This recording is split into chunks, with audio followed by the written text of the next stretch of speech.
आजुक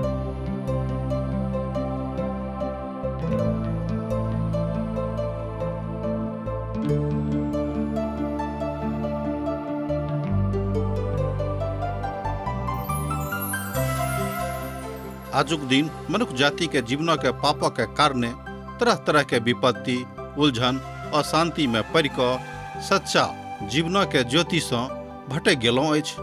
हुनका नहीं मालूम छनि कि जीवन के नीक ज्योति की अछि। यह लेल TWR इंडिया असक इजोत कार्यक्रम के लऽ कऽ अहाँ के बीच में प्रस्तुत कऽ रहल छथिन कि सब जनजीवन के उद्देश्य के समझ कऽ जीवनक ज्योति में आगाँ भऽ सकी आ परमेश्वरक संग हुनका मिलाप भऽ जाय। यह बाइबलक सिलसिलेवार अध्ययन पर आधारित अछि। कृपया कऽ अहाँ देखू, सुनू, परमेश्वर अहाँ के जनजीवन के ज्योति आ इजोत ठहरेक। आशा के इजोत मैथिली कार्यक्रम में हम एक बेर और अहाँ के अभिनंदन प्रभु यीशु मसीह के मीठ आ पवित्र नाम से कह रहल छी। तन हमरा संगे खोल लिया परमेश्वरक पवित्र पोथी, तय में भजन संहिता पोथी तकर 90 अध्याय। इसराइली लोक के उजाड़िस्तानक भ्रमणक काल में शायद एहि भजनक लिखल गेल छल। हम अहाँके बता रहल छी जे कोन काल में एहि भजनक भजनकार लिखने रहथि। अहाँके स्मरण होइते शायद जहन इसराइली सब मिस्रक दासत्व सँ बहरैलाह तहन सर्वप्रथम हुनका सभक अगुवाई सीनै पहाड़ धरि कयल गेल रहनि, जतऽ परमेश्वर हुनका सभक व्यवस्था मूसा के माध्यम सँ देलनि। तकरा बाद ओ सब बाचा के भूमि पर गेलाह, अर्थात तकरा लेल अपन यात्रा के आरंभ कैलथि। मुदा ओ सब कोनो कारणे ओतऽ नहि जा सकलाह। ओ सब एकटा डरावना रेगिस्तान में भूमि में प्रवेश कऽ गेलाह। ओ सब ओतऽ 38 बरख धरि भटकैत रहलाह ओही रेगिस्तान में, अर्थात ओते घुरैत फिरैत रह गेलखिन जाबे धरि ओहि पीढ़ीक बहुत लोक मरि नहि गेलिक। तकरा बाद मूसा देखलाह जे बहुत लोक मरि गेल। ओ सब लगभग 20,000 लोक छलाह, बा ओ सब एहिसँ बेसी भऽ सकैत छथि। बहुत विद्वान सब कहै छथिन कि अहू से बेसी लोक सब रहते। आ तें एहि भजनक अहाँ मृत्युक भजन सेहो बाजि सकैत छी। एकटा बात, कियाक तऽ ओहि काल में बहुत लोकक मृत्यु भऽ गेल रहनि। हमरा नजरी में तऽ ई बड्ड महत्वपूर्ण भजन अछि। प्रभु के एकटा महान दास लिखैत छथि जे एहि काल में मूसा अपन लोकक व्यवस्था के कथा के विषय में सिखा रहल छल। अर्थात एहि काल में मूसा व्यवस्था के विषय में अपन लोकक शिक्षा दऽ रहल छलाह। ओ एहि बातक विस्तार पूर्वक बता रहल छलाह जे मनुष्य कोन तरह अपन मृत्यु पर्यंत अपन प्रभुक संगे रह सकैत छथि और हुनक देबल गेल व्यवस्था का अपन जिंदगी में पूरा कऽ सकैत छथि। ई आग्रह रहन हुनक अपन लोकक लेल, किनक तऽ मूसा के। तैं लोग एहि भजनक रचनिहार हुनके माने छथिन। हमर मित्रवर, यह मुख्य शिक्षा अछि जे हमरा सब एहि भजन में देखैत छी कि अपना जिंदगी में सावधान रहूं।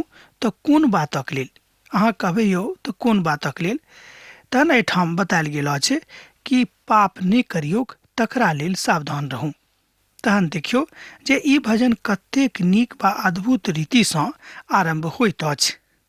बहुत लोक एहि भजनक मूसा के प्रार्थना सेहो कहने छथि वा सेहो बाजने छथि। सोझ गप में बहुत पवित्र पोथी के जानकार लोग एहि भजनक मूसा के प्रार्थना के संज्ञा देने छथिन।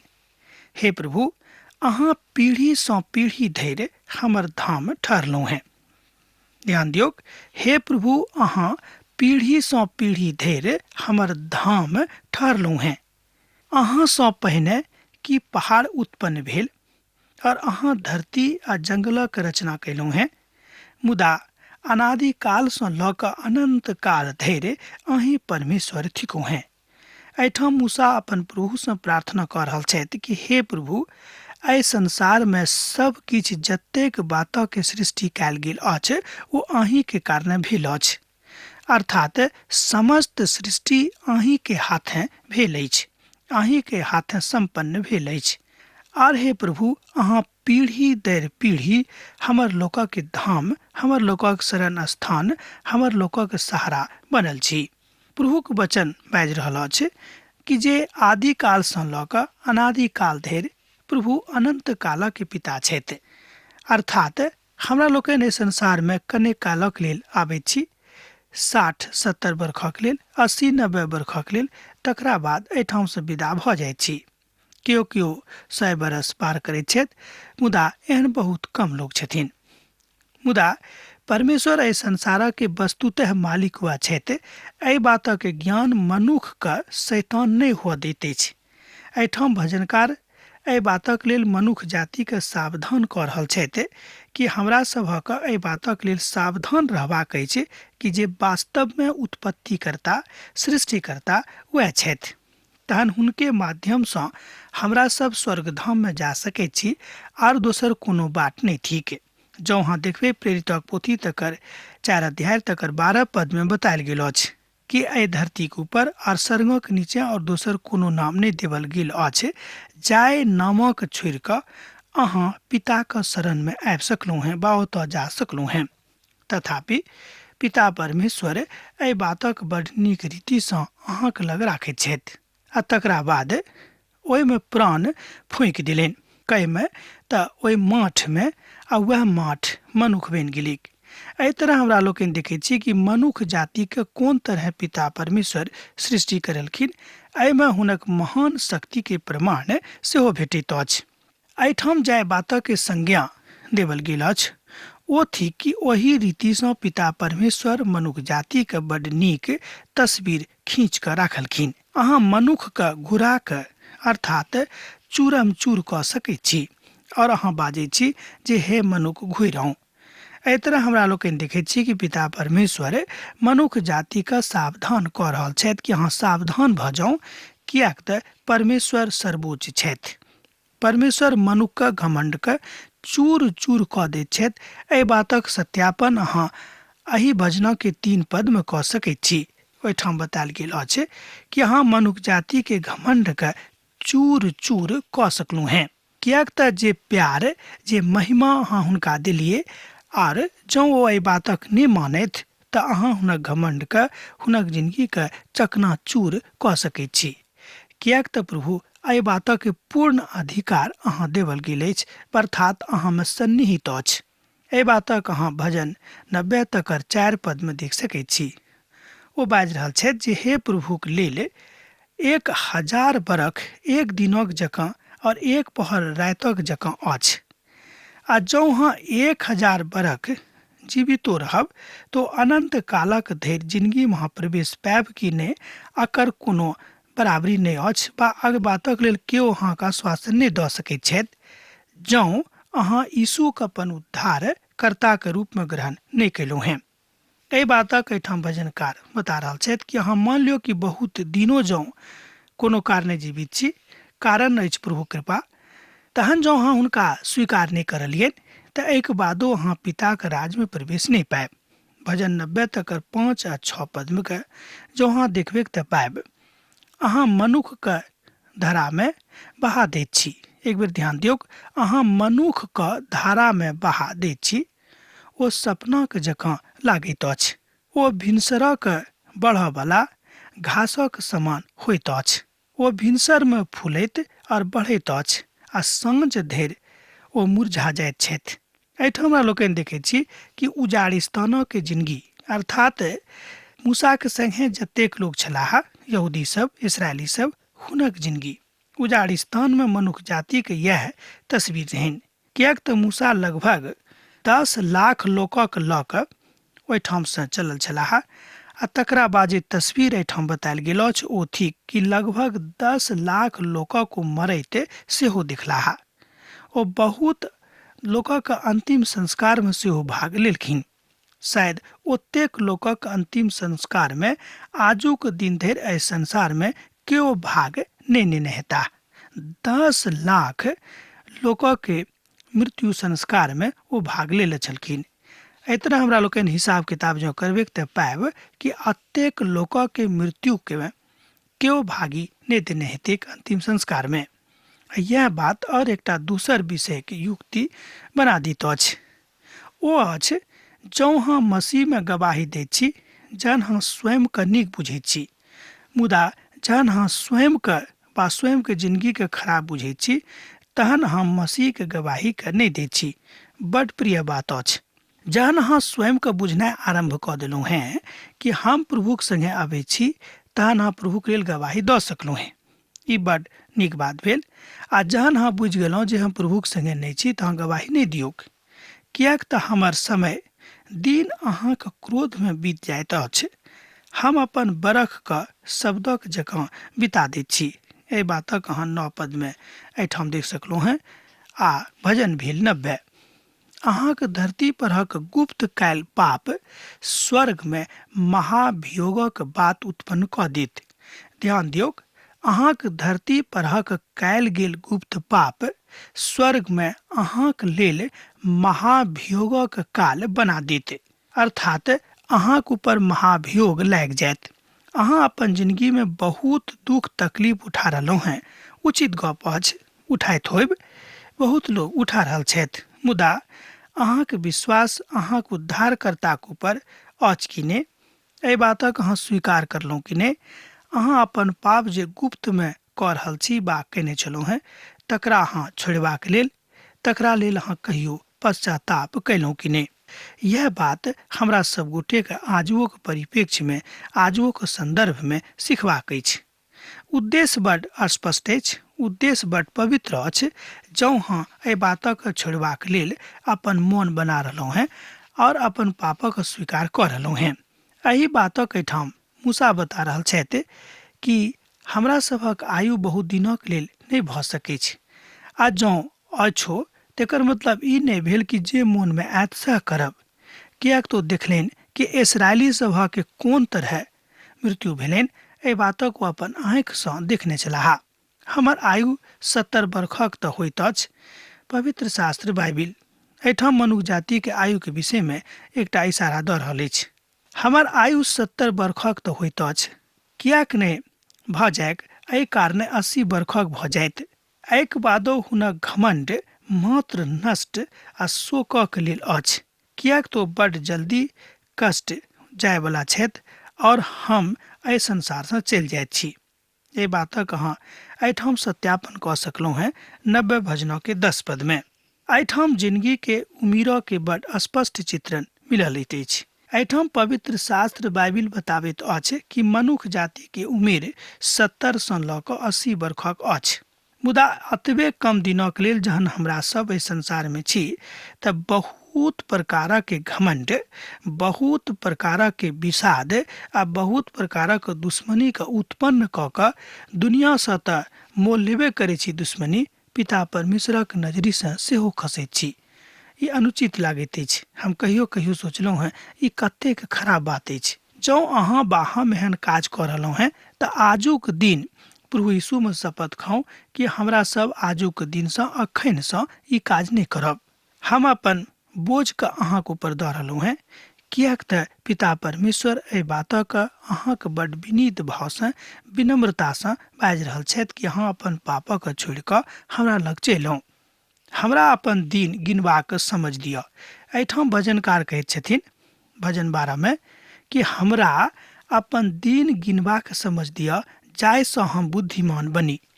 एहि बातक अहाँ एहिठाम देख सकैत छी भजन 90 आ तकर 12 पद में। एक बेर आर देखियौ, हमरा अपन दिन गिनबाक समझ दिअ जाहिसँ हम बुद्धिमान बनी। श्रोता मित्र, हमरा सभक बुद्धिमान बनबाक अछि, किएक तऽ हमरा सभक दिन एहिठाम बड कम अछि। जँ अहाँ गिनती करनाइ आरंभ कऽ देबै तऽ अहाँके लागत जे हमर दिन एहि संसार में गिनल चुनल अछि। तऽ एहि गिनल चुनल दिनक लेल किएक हमरा सब अनर्थक काज, अनर्थकारी काज में लागल रहैत छी। पहिल कुरिन्थियक पोथी तकर 1 अध्याय आ तकर 30 पद में एही बातक बतायल गेल अछि जे हम कोन बातक लेल अपन महिमा के प्रकट करब। जँ प्रभु हमरा जिंदगी में नहीं छथि तहन जँ हम अपन महिमा के प्रकट करबो करब तऽ ऐसा लोक के वा हमरा की फायदा होइते। मुदा हुनके दिस सँ अहाँ मसीह यीशु में छी जे परमेश्वरक दिस सँ हमरा लेल ज्ञान ठहरलाहा। अर्थात धर्म और पवित्रता और छुटकारा। ए बातक अहाँ एठाम देखलहुँ पद 30 पहिल कुरिन्थियों पोथी तकर 1 अध्याय। एठाम लेखक कहैत छथि कि हे लोक, एहि बातक ऊपर ध्यान दियौक कि अहाँ कोन कारणे एहिठाम पवित्र ठहरावल गेलहुँ हैं। ई काज अछि यीशु मसीह के पवित्रता आर हुनक गुण जहन अहाँक जिंदगी से प्रकट होइत अछि। भजन 90 तकर 17 पद बताबैत अछि कि यहोवा के मनोहरता हमरा ऊपर प्रकट हुएक। अहाँ हमर हाथक काजक हमरा लेल दृढ़ करू, हमर हाथक काजक अटल करू। एहि बातक एठाम 17 पद में देख सकैत छी, हमरा संगे देखियो। और हमर परमेश्वर यहोवा के मनोहरता, एक बेर और देखियो। आर हमर परमेश्वर यहोवा के मनोहरता हमरा ऊपर प्रकट हुएक। अहाँ हमर हाथक काजक हमरा लेल दृढ़ करू, हमर हाथक काजक अटल करू। मूसा एठाम उजाड़िस्तानक किछु बातक बता रहल छथि। वो बता रहल छथि कि हे प्रभु, जे किछु हम अहाँके लेल कऽ रहलहुँ हैं तकरा हेतु प्रभु अहाँ हमरा पुलकित करू, हमरा उत्साहित करू, जाहिसँ प्रभु हमरा सब अहाँक संगे रहि कऽ अहाँक महिमा के बुझि कऽ अपन लोकक बातक बता सकी, जे प्रभुक मनसा मनुख जाति के लेल, विशेष कऽ कऽ इसराइली के लेल, विश्वासी के लेल की छनि। हमरा सब अपन जिंदगी के यात्रा में छी। एहि जिंदगी के यात्रा में जहन हमरा लोग यात्री बन कऽ चलि रहल छी तऽ एहि बातक विशेष ध्यान रखबाक अछि कि हमरा सब अपन जिंदगी के बाट में आजुक दिन धरि कतऽ आबि गेल छी वा कतऽ बैसल छी। भजन 91 के आरंभ एहि रीति से एठाम होइत अछि। तहन एहि भजनक जिंदगी के इजोतक गीत कहल जा सकैत छै। भजन 90 मृत्यु के भजन छल और भजन 91 जिंदगी के भजन अछि। ई भजन में प्रभु यीशु मसीह के बड़ स्पष्टता के साथ दिखायल गेल छनि। एहि भजनक मसीह के ऊपर आधारित एकटा भजन कहल जाइत अछि, अर्थात जाय भजन में यीशु मसीह मुख्य विषय वस्तु छथि, ओहि भजनक मसीह के ऊपर आधारित भजन कहल जाइत अछि। सुरक्षा और जिंदगी, करुणा और दया सब किछु अहाँ प्रभु यीशु मसीह के दिस सँ अपना जिंदगी में पाबि सकलहुँ हैं। यह बात बड़ प्रभावी बन कऽ अहाँक जिंदगी में आबैत अछि और एहि बातक अहाँक सेहो बुझबाक अछि। मुदा भजन 91 के प्रश्न स्वीकार करनाइ जरूरी भऽ जाइ छै कि स्वर्ग सँ जाय बातक अगुवाई वास्तव में अहाँक लेल भऽ रहल अछि, ओहि बातक अहाँ स्वीकार कऽ रहलहुँ कि नहि। अर्थात प्रभु यीशु मसीह के द्वारा जतेक बातक आज्ञा मनुख जाति के लेल पिता परमेश्वर देलनि, ओहि बातक हमरा लोकनि अखन धरि स्वीकार कयलहुँ हैं कि नहि। उदाहरणार्थ, शैतान सेहो एहि पाछाँ लागल छथि। तहन अहाँ स्वयं एहि बातक निर्णय लियौ कि अहाँ केकरा संगे अपन जिंदगी के बिता रहल छी, शैतानक संगे बा अपन प्रभु, अपन सृष्टिकर्ता, अपन उद्धारकर्ता यीशु के संगे। ई बातक निर्णय अब अहाँक लेबाक अछि, हमरा नहि। जे परमेश्वर प्रधान आ छाया के बैसल छथि, ओ सर्वशक्तिमानक छाया में ठिकाना पोताहा। एहि बातक अहाँ देख सकैत छी। हम तऽ परमेश्वरक विषय में बाजब जे हमर शरण स्थली और गढ़ थिकाहा। ओ हमर परमेश्वर छथि, हम हुनका ऊपर भरोसा राखब। भजनकार एठाम बड़ स्पष्टता के साथ 1 आ 2 पद में बाजि रहल छथिन। देखियो हमरा संगे, जे परमेश्वर परम प्रधान के छाया में हम बैसल रहब, ओ सर्वशक्तिमानक छाया में ठिकाना पोताहा। एहि तरह अहाँ भजनक सेहो देख सकैत छी कि जे परम प्रधानक छाया में बैसल रहता है, ओ सर्वशक्तिमानक छाया में ठिकाना पोताहा। एहि तरह लिखल गेल अछि पोथी में। हम तऽ परमेश्वरक विषय में बाजब जे ओ हमर शरण स्थली और गढ़ थिकाहा। ओकर परमेश्वर छथि, हम हुनका ऊपर भरोसा राखब। अर्थात ओ हमर परमेश्वर छथि, हम उनका ऊपर भरोसा राखब। पद 2 के एक बेर आर देखियो। हम तऽ परमेश्वरक विषय में बाजब जे ओ हमर शरण स्थली और गढ़ थिकाहा। ओ हमर परमेश्वर छथि, हम हुनका ऊपर भरोसा राखब।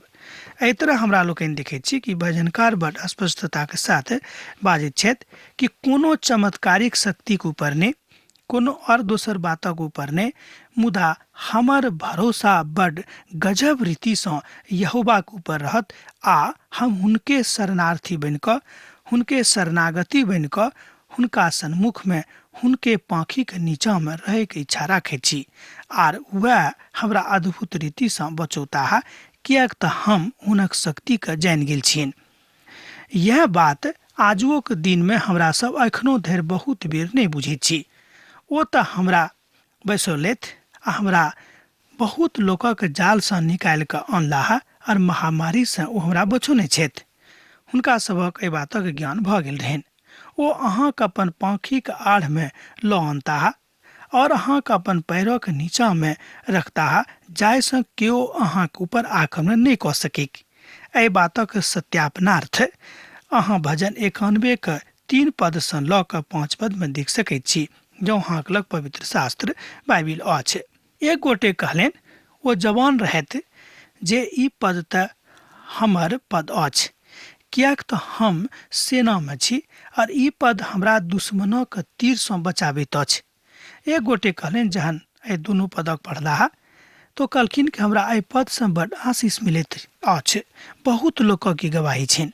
भऽ सकै छै मित्रवर ई पद अहूँके लेल एकटा गवाही के कारण बने के। हमर इहो प्रार्थना अछि कि जँ अहाँ प्रभुक संगे छी तऽ एहि तरह गवाही अहूँ दऽ सकैत छी कि दुश्मनों के तीर से, दुश्मनों के चाल से, दुश्मनों के युक्ति से प्रभु हमरा बचौने छथि। प्रभु के धन्यवाद हुई। अहाँ खूब पुलकित भऽ कऽ, हर्षित भऽ कऽ अपन प्रभु के धन्यवाद दऽ सकैत छी। आ नहि तऽ ओहिमे से बहुत केओ नरम नहि छथि जे प्रभु के एहि रीति से देखैत छथिन, जे अन्हार में पसरैत अछि आ नहि ओहिमे से रोग वा महारोग निकलैत अछि। महारोग से निकालऽ वाला, महासंकट से निकालऽ वाला अहाँके लेल के छथि? पिता परमेश्वर। और हमरा एकटा जवान आबि कऽ बजलाह। वो कहलनि कि हम एहि बातक बहुत बेर अपन जिंदगी में निरूपित भऽ कऽ अनुभव कयलहुँ हैं कि हम बहुत गरीब छलहुँ हैं, मुदा जहन हमरा जिंदगी में महाक्लेशक काल आयल तऽ प्रभु हमरा ओहिसँ निकालि कऽ बाहर आनि देलखिन। एहि तरह गवाही अहूँ दऽ सकैत छी, कियाक तऽ पिता परमेश्वरक वचन अछि, हम कोनो अनेरे नहि बाजि रहलहुँ हैं। अगला 3टा पदक दिस देखियौ। अहाँके नीक 1000 और अहाँके निकट 10,000 खसता, मुदा ओ अहाँके लग में नहीं आयत। एहिठाम पिता परमेश्वरक वचन कहैत अछि कि अहाँके निकट में, अहाँके लग में 1000 और अहाँके दहिना दिस 10,000 खसि जेता, मुदा अहाँके लग में ओ नहीं आयत। के तऽ दुख वा बीमारी वा महामारी, मुदा अहाँ अपन आँखि सँ हमरा ऊपर नजर करब आ दुष्टक अंत कऽ देबिक। एहि बातक अहाँ एहिठाम देख सकैत छी पद 7 में और पद 8 में भजन भेल 91। हम विश्वास करैत छी जे एहि वचनक ऊपर अहाँ प्रायोजित भऽ कऽ अपन जिंदगी में प्रयोगात्मक रूप में देख सकैत छी कि भजन अहाँके जिंदगी में काज कऽ रहल अछि कि नहि। बहुत लोकक गवाही छनि कि भजन हुनका जिंदगी में काज केने अछि, कारण हुनक विश्वास अपन पिताक ऊपर अर्थात अपन उद्धारकर्ता यीशुक ऊपर बड़ दृढ़ रहनि। विश्वास बड़ अछि। यह बात आजुक परिप्रेक्ष्य में हमरा सब गोटे के सिखबाक अछि। हे परमेश्वर, अहाँ हमर शरण स्थान ठहरलहुँ हैं। अहाँ जे परम प्रधानक अपन धाम मान लेलहुँ हैं, तै कोनो तरहक विपत्ति अहाँके ऊपर नहीं पड़त आ नहीं कोनो दुख अहाँके डेरा लग में आयत। एहि बातक अहाँ 10 पद में देख सकैत छी। जँ अहाँ परमेश्वरक ऊपर विश्वास करैत छी, जँ अहाँ यीशुके अपन उद्धारकर्ता के रूप में स्वीकार करने छी, ती बात अहाँके जिंदगी में भऽ जायत। ई पद प्रभु यीशु मसीह तस्वीरक बड़ स्पष्टता के साथ हमरा सभक सन्मुख में आनैत अछि, कियाक तऽ ओ अहाँके जानैत छथि आर अहूँ हुनका जाने के कोशिश करियौ। जँ अहाँ प्रभुके लेल कटनी काटि रहल छी तऽ अहाँ ई काज कऽ सकैत छी। हमरा विदा दिअ। जे बचि गेल तकरा ऊपर हमरा लोकनि दोसर दिन अध्ययन करब। अहाँ जेना पाती लिखैत रहलहुँ हैं, लिखैत रहब, बिसरायब नहि। यीशुक नेह अहाँके जिंदगी में बनल रहे। आमीन। हमरा विश्वास अछि कि ई कार्यक्रम अहाँके लेल लाभदायक सिद्ध भेल अछि। हम चाहै छी कि अहाँ अपन आशीषके हमरा संग साझा करू।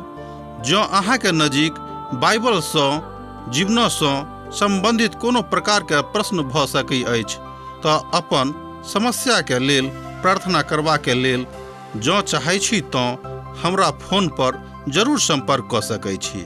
परमेश्वर अहाँ सबके एकटा सुखद आनंदित दिन प्रदान करैक।